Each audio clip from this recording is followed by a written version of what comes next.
कृषिका समसामयिक नीतिगत मुद्दाहरूमा केन्द्रित विशेष कुराकानी। कृषि संवाद। नमस्कार, कृषि संवादमा स्वागत गर्दछु। म नरेश नेउपाने। आजको कृषि संवादमा हामी दक्षिण कोरिया सरकारको स्वीकृतिमा हेफर इन्टरनेसनल दक्षिण कोरिया र हेफर इन्टरनेसनल नेपालको समन्वयमा नेपाल सरकारलाई प्रदान गरिएका उन्नत जातका गाईवस्तुहरू उपलब्ध गराउनुको उद्देश्य, यी गाईवस्तुहरू नेपालमा उपलब्ध भइसकेपछि हासिल हुने उपलब्धि र हेफर इन्टरनेसनल नेपालसँग सम्बन्धित विभिन्न प्रश्नहरूमा केन्द्रित रहेर कुराकानी गर्दैछौँ।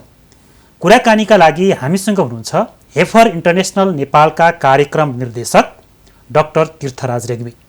यहाँलाई कृषि संवादमा स्वागत छ। धन्यवाद।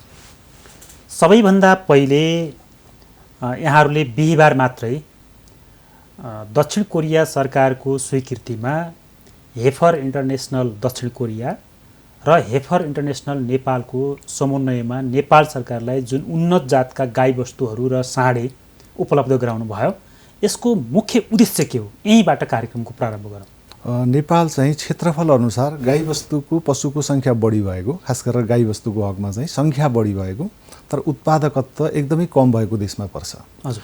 र नेपाल कृषि प्रधान देश, कृषकको आम्दानी बढाउनका निमित्त पशुवस्तुको उत्पादकत्व नबढेसम्म आम्दानी बढ्ने सम्भावना छैन।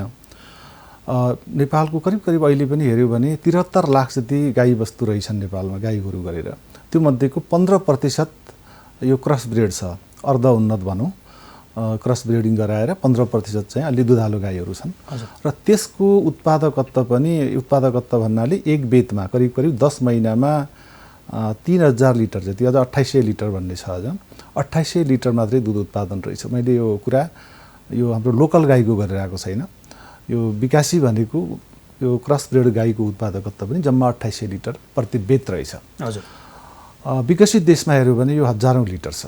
अहिले दक्षिण कोरियाको हेऱ्यो भने पनि औसतमा 10,500 लिटर दुध प्रति बेत दिँदो रहेछ भनेपछि यो 34-35 लिटर जति प्रतिदिन पर्यो। त्यो पनि त्यो ब्याएको एकैछिन होइन, 1-2 महिना होइन, करिब 10 महिना जतिको एभरेज हो, त्यो चाहिँ औसत हो। हजुर।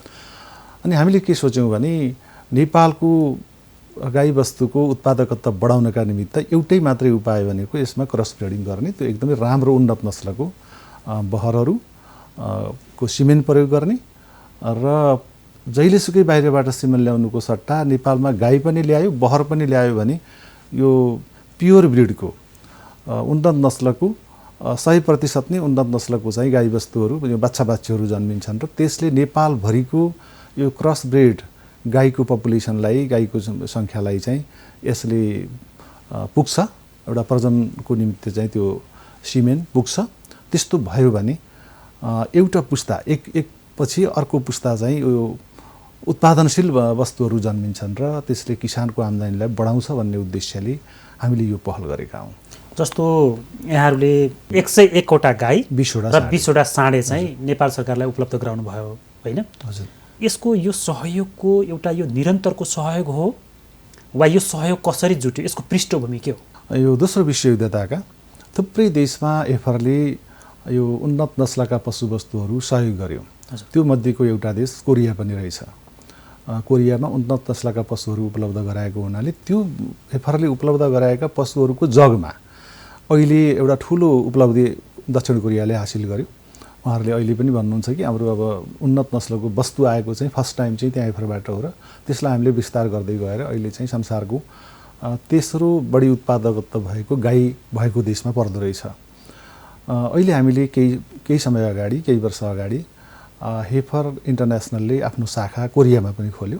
कोरियामा खोलिसकेपछि त्यहाँको हाम्रो हेफरको एक्जिक्युटिभ डाइरेक्टर, जसले चाहिँ हेफरले सहयोग गरेका परिवारहरू खोज्नुभयो, ती परिवारले पनि केही सहयोग गरे र अरू सहयोग नपाएका तर विगतमा हेफरले सहयोग गरेको भनेको थाहा पाएका किसानहरूले पनि सहयोग गरे र कतिपय ठाउँमा हेफरले आफ्नै लगानी गरेर पनि पशुवस्तु किनेर अहिले नेपाललाई चाहिँ उपलब्ध गरायो। एक किसिमले भन्यो भने हिजोको हेफरको इतिहाससँग जोडिएको त्यो गुणलाई, हेफरको गुणलाई तिर्नका निमित्त हाम्रो एउटा चलन के छ भने आफूले उपहार दिइसकेपछि त्यो किसान होस् अथवा कुनै संस्था होस् त्यसले अर्कोलाई चाहिँ सहयोग गर्दै जानुपर्ने, उपहार प्रदान गर्दै जानुपर्ने एउटा पद्धति नै छ। हजुर, नेपाल र कोरिया बीचमा हो उपहार आदान प्रदानको निरन्तरताको एउटा निरन्तरता हो यो। ठिक हो। 101वटा गाई, 20वटा साँडे जसरी यो व्यवस्थापन गर्नुभएको छ होइन, यसबाट हेफर इन्टरनेसनल नेपालको चाहिँ अपेक्षित यो उपलब्धि जस्तो तपाईँहरूले अपेक्षा गरेको उपलब्धि के हो? एउटा संस्थाको उपलब्धि भन्दा पनि यो देशलाई हामीले सहयोग गर्न खोजेको।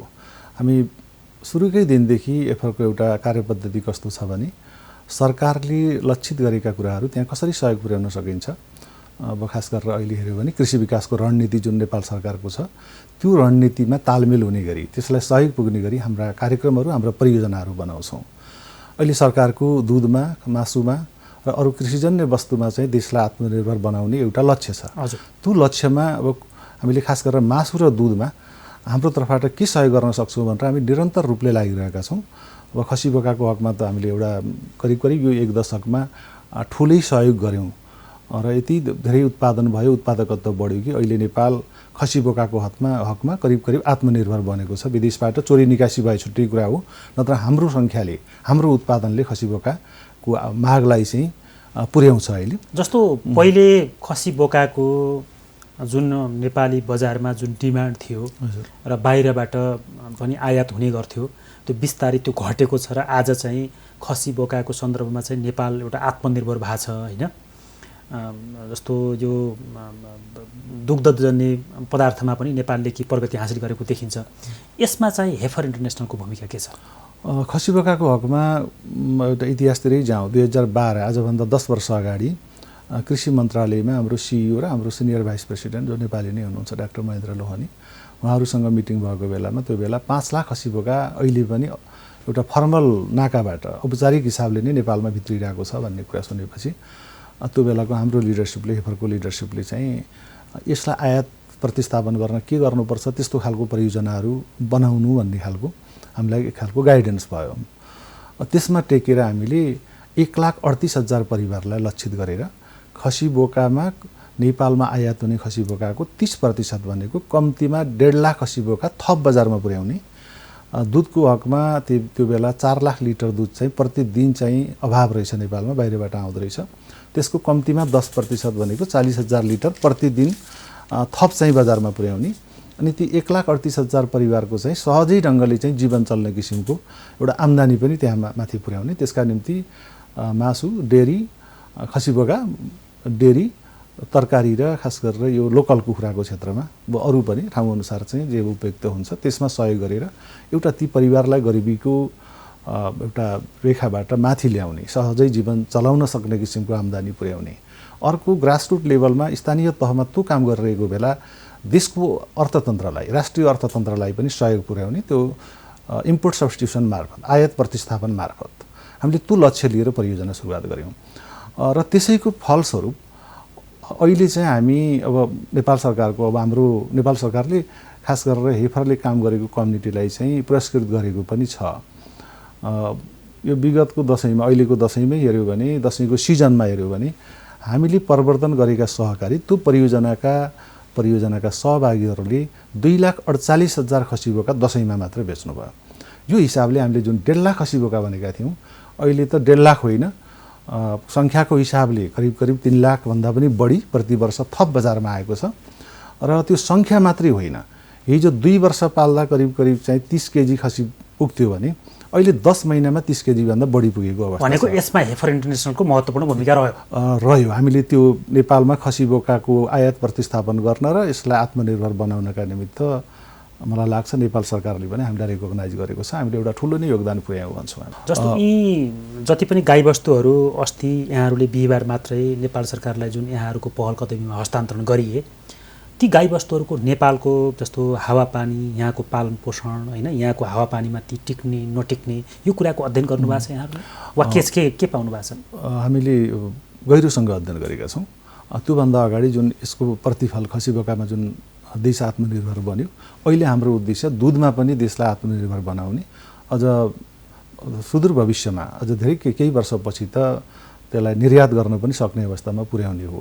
त्यसका निमित्त अहिले यो 121वटा 101 वटा गाई र 20 वटा साँढेभन्दा एउटा ठुलो कुरा नलाग्न सक्छ। हजुर। तर यी जनावर सिड एनिमल हुन्, एउटा बिउको रूपमा यी प्रयोग हुने हुन्। यो कसरी यो बिउको रूपमा हो भने त्यो 101 वटा गाई र जुन साँढेहरू उन्नत नस्लको प्योर ब्रिडको जुन आउँछ त्यसको बिचमा त्यसबाट जन्मेको बच्चा पनि त प्योर ब्रिडको हुन्छ। त्यो प्योर ब्रिडको भइसकेपछि त्यसबाट नेपालमा नै त्यो उन्नत नस्लको साँढेको चाहिँ बिर्य उत्पादन हुन्छ, सिमेन उत्पादन हुन्छ। हामीले करिब करिब यो 5 वर्षमा 7 लाख डोज जति सिमेन उत्पादन हुने देखेका छौँ, जर्सीको मात्रै, यो होलिस्टियनको मात्रै। अझ जर्सीको पनि हामीले इम्ब्रियो र सिमेन ल्याउने प्लान छ। अझ सिमेन पनि बिर्य पनि त्यो सेक्स सर्टेड सिमेन भन्छ। त्यो भनेको के भने बाछी मात्रै जन्माउने, अब केही पर्सेन्ट झुकिएर बहर जन्मे पनि त्यो सिमेन प्रयोग गर्दाखेरिमा बाछा नजन्मने बाछी मात्रै जन्मने सिमेन हुन्छ। त्यसलाई प्रयोग गरिसकेपछि एकातिर चाहिँ त्यस्तो खालको बाछी जन्मने अनि केही खालका उन्नत नस्लका साँढेबाट फेरि पनि त्यो सिमेन उत्पादन गरेर नेपालको करिब करिब क्रस ब्रिडको सम्पूर्ण पपुलेसनलाई चाहिँ यो आर्टिफिसियल इन्सेमिनेसन कृत्रिम गर्भधारणको माध्यमबाट यो सिमेन देशभरिका गाईमा पुर्याउने। त्यो पुर्याउन सकियो भने अहिले जुन 2800 लिटर दुध औसतमा छ क्रस ब्रिडको, अहिले यो 10,500 लिटर जुन छ त्यसको बिचमा आयो भने पनि 6,000 भन्दा माथि 6-7,000 लिटर मात्रै प्रति बेद दुध उत्पादन भयो। र त्यो पनि हामीले लक्ष्य चाहिँ 5 लाख परिवारमा पुग्ने लिएका छौँ। यो क्रस ब्रिड पालेको उन्नत नस्लको गाई पालेको सङ्ख्या चाहिँ करिब करिब यो 5 लाख परिवार छ भने त्यसमा सबैमा पुग्ने लक्ष्य छ। त्यो पनि हामी मिलेर सेवा विभाग, कृषि पशुपन्छी विकास मन्त्रालय, यो एनडिडिबी र हेफर मिलेर हामी संयुक्त रूपमा चाहिँ यो एउटा अभियानलाई लानेवाला छौँ, लान खोजेका छौँ। र त्यो लगियो भने एकातिर हामी दुधमा आत्मनिर्भर हुन्छौँ, अर्कोतिर हाम्रा किसानले दुःख गरेर पनि अहिले जुन आम्दानी गर्न सकेका छैनन्, पशुवस्तु बढी पाल्ने तर आम्दानी कम हुने जुन स्थिति छ त्यसको अन्त्य हुनेछ र किसानको एउटा समृद्धि पनि अहिले ल्याउनेछ। भनेको किसानले चाहिँ दुग्ध उत्पादनमा आम्दानी बढाउने भयो। एउटा उन्नत प्रजातिको गाई नेपालमा आइसकेपछि यो नेपालको स्थानीय जातका गाईका जातहरू जो छन् त्यो गाईका जातहरूमा अहिले के असर गर्दैन? अहिले हाम्रो उद्देश्य चाहिँ क्रस ब्रिडमा नै बल्ल बल्ल पुर्याउने हो। त्यो हुनाले स्थानीय जातको गाईलाई चाहिँ पुरै प्रतिस्थापित गरेर यो विकासी सबै ठाउँमा पुग्ने सम्भावना पनि छैन यतिले। अहिले हाम्रो उद्देश्य चाहिँ किनभने त्यो आर्टिफिसियल सिन्धुली पठाउनु भयो गाई, हजुर, त्यसको उद्देश्य चाहिँ सिन्धुली नै छनौट गर्नुको कारण चाहिँ एउटा हामीले धेरै चाहिँ डेरी सेक्टरको विकास भइसकेको ठाउँमा भन्दा सम्भावना बोकेको तर विकास नभएको ठाउँलाई छान्यो एउटा। त्यो हिसाबले अब चितवन जस्तो, रूपन्देही जस्तो पहिला नै अब डेरीको धेरै विकास भइसकेको ठाउँमा फेरि यो किन थप गर्नु पर्यो भन्ने पनि सोच्यौँ, नयाँ ठाउँलाई विकास गरौँ भन्ने पनि हो। अर्को चाहिँ त्यहाँको फिजिबिलिटी, त्यसको सम्भावना, खास गरेर क्लाइमेटको हिसाबले, हावापानीको हिसाबले, घाँस उत्पादनको हिसाबले र त्यहाँको किसानको एउटा चाहना प्रतिबद्धताको हिसाबले र अर्को त यो परियोजना चाहिँ स्थानीय सरकारसँगको साझेदारीमा पनि चल्ने हो। कमलामाई नगरपालिकाले पनि स्थानीय तहमा किसानका गोठहरू बनाउनका निमित्त, घाँस उत्पादन गर्नका निमित्त अरू थुप्रै क्षेत्रमा कमलामाई नगरपालिकाले सहयोग पनि गरेको छ। एक किसिमको चाहिँ त्यो सहयोग अलिकति काम गर्ने वातावरण पनि त्यहाँ राम्रो नै हामीले देख्यौँ।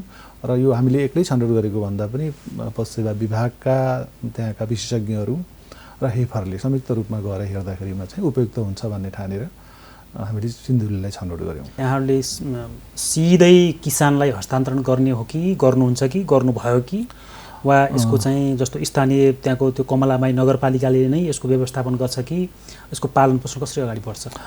यसको प्रक्रिया कस्तो छ भने अहिले पनि नेपाल सरकारको सहजीकरणमा खास गरेर चाहिँ कोरियाले हामीसँग पैसा नै भए पनि एनिमल त्यति ल्याउन सजिलो रहन्छ। यहाँलाई थाहा नै छ होला, अहिले विदेशबाट ब्रिडिङ एनिमलहरू प्रजननको लागि उपयुक्त खालका उच्च गुणस्तरका पशुवस्तुहरू चाहिँ हामीले पैसा भए पनि किनेर ल्याउन पनि सक्दैनौँ। पशु सेवा विभागले धेरै पहिलाबाट प्रयास गर्यो र प्रयास गर्दा पनि यो ल्याउन चाहिँ गाह्रो हो।